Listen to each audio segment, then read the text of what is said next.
Hello my viewers and welcome back to my channel. Now I welcome you to today's thought-provoking discussion where we take a look at the phrase "Make America Great Again," which has been at the center of controversy, sparking heated debates across social media. But when was America truly great for all its citizens? Now Bryan Cranston's poignant question echoes the sentiments of many. When was it ever great in America for the Black Americans? For palm-color Americans who nostalgically cling to the idea of a bygone era, I feel they must confront the harsh realities of the nation's past. Were the dark days of slavery, the Trail of Tears, the Chinese Exclusion Act, and Jim Crow laws really the great America that they want to revisit? Now, the Maga movement, born from Donald Trump's 2016 presidential campaign, has been criticized for its perceived racial undertones and dog whistle politics. Scholars and journalists have called out the slogan as loaded and coded language, perpetuating harmful ideologies. With that said, let's take a look into this complex conversation as we explore the historical context of the phrase, its implications, and the diverse perspectives that shape our understanding of what it means to be American. Take a look at the videos. I will be right back. Make America great again. My comment is, do you accept that that could possibly be construed as a racist remark? And most people, a lot of people go, how could that be racist? Make America great again? I said, so just ask yourself from an African-American experience, when was it ever great in America for the African-American? When was it great? So if you're making it great again, it's not including them. So it's to teach us in the woke world to open up and accept the possibilities that our privilege has created blind spots for us. And maybe I haven't seen what is really happening yet in all my years.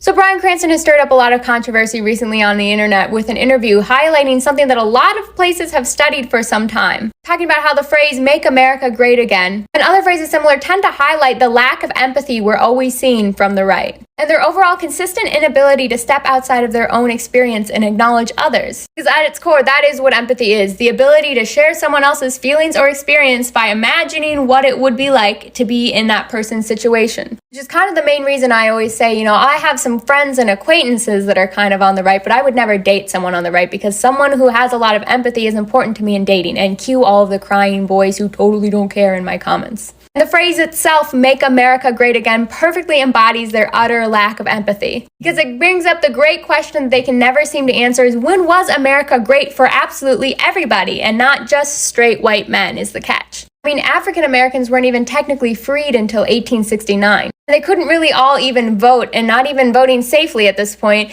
till 1870. They're still fighting being able to vote safely and easily to this day. The Civil Rights Act wasn't passed until 1964, not that long ago. Married women weren't even allowed to own their own property or keep their own working wages until 1848. We definitely couldn't even vote until 1920. Even though technically we were supposed to be able to have our own bank accounts in the 60s, many banks would still not allow them to be signed off without a husband. And without a husband, we weren't allowed to own credit cards until 1974. Which is wild when you consider that's close to 10 years off from when my oldest sibling was born. And many of us weren't even allowed to be married legally everywhere until 2015, and they're still fighting that constantly to this day. When you say the phrase "Make America Great Again," who does that include? Because it excludes all women, all people of color, LGBTQ communities. Do you want to do the math on who's left in that equation? Yeah, it's people who have no ability to see outside of their lived experience and understand that America wasn't really ever that amazing for the rest of us.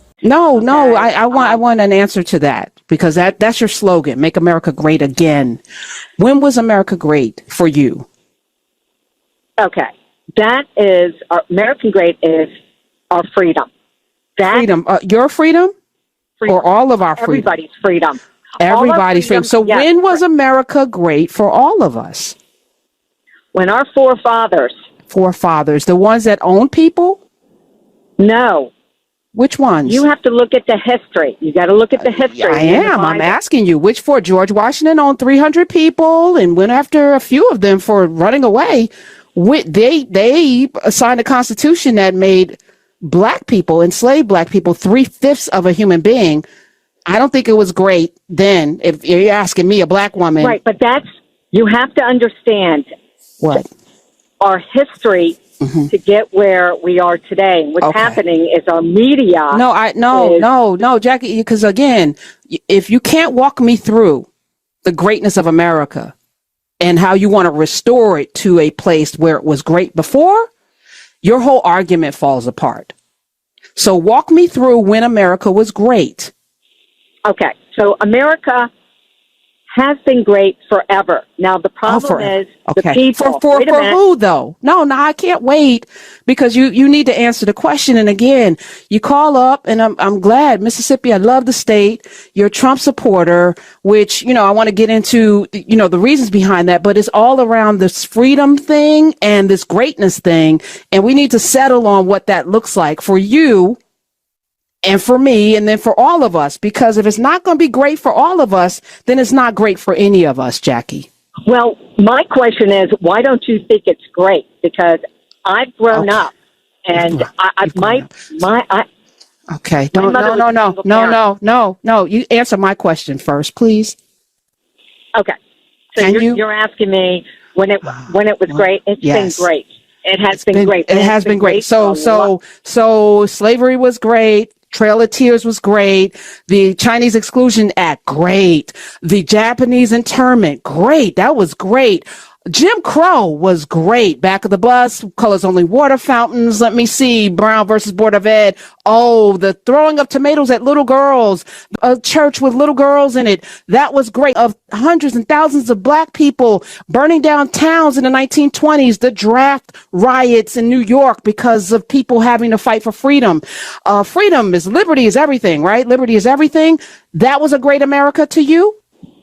Okay. Okay, you can't just say, okay, was it great or not? It's people that make it bad. People make it bad. Yes, racist people, horrible people, people make it bad. You're absolutely right. It's all about people that... Now, Maga movement, nativist political movement that emerged in the United States during the 2016 presidential campaign of its putative leader, Donald Trump.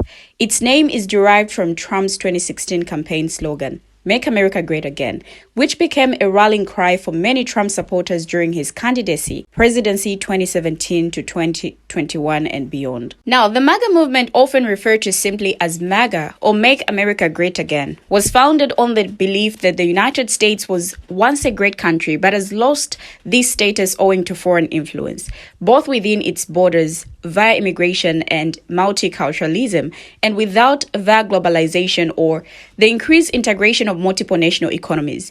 MAGA members think that this fall from grace can be reversed through America First policies that would provide a greater degree of economic protectionism, greatly reduce immigration, particularly from developing countries, and encourage or enforce that MAGA members consider to be traditional American values. Now, some MAGA supported policies such as Trump's call in 2015 for a total and complete shutdown of Muslims entering the United States would involve egregious racial or religious discrimination. Some of the policies eventually adopted by the Trump administration did entail such discriminatory treatment of non-palm color immigrants.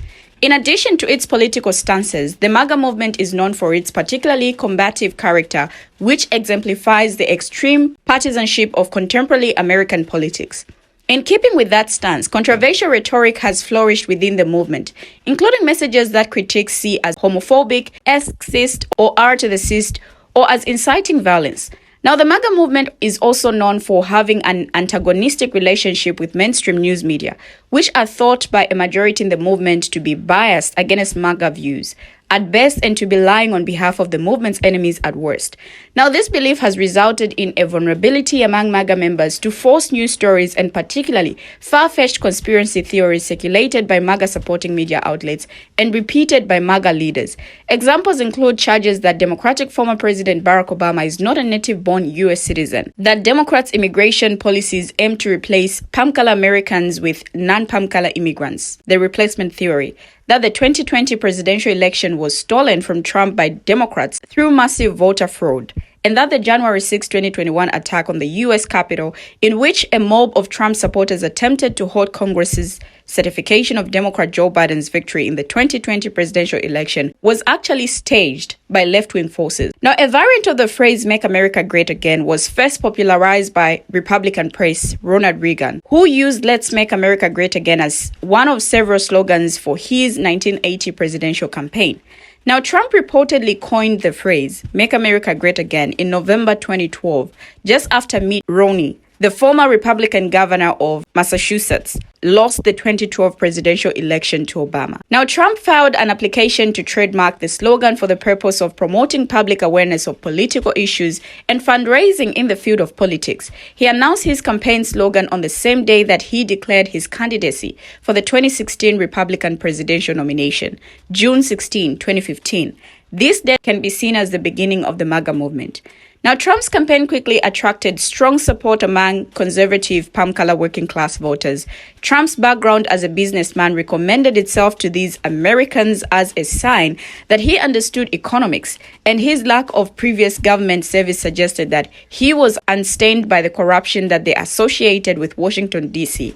They also appreciated his populist message, in which he contended that the federal government was controlled by Democratic elites. Maga members did not consider it at all contradictory that Trump, a billionaire, was himself a member of the country's wealthy elite. In their view, Trump's wealth simply meant that when it came to elites, he knew what he was talking about. Finally, and perhaps above all, they admired Trump's personal style, which was notoriously belligerent and confrontational.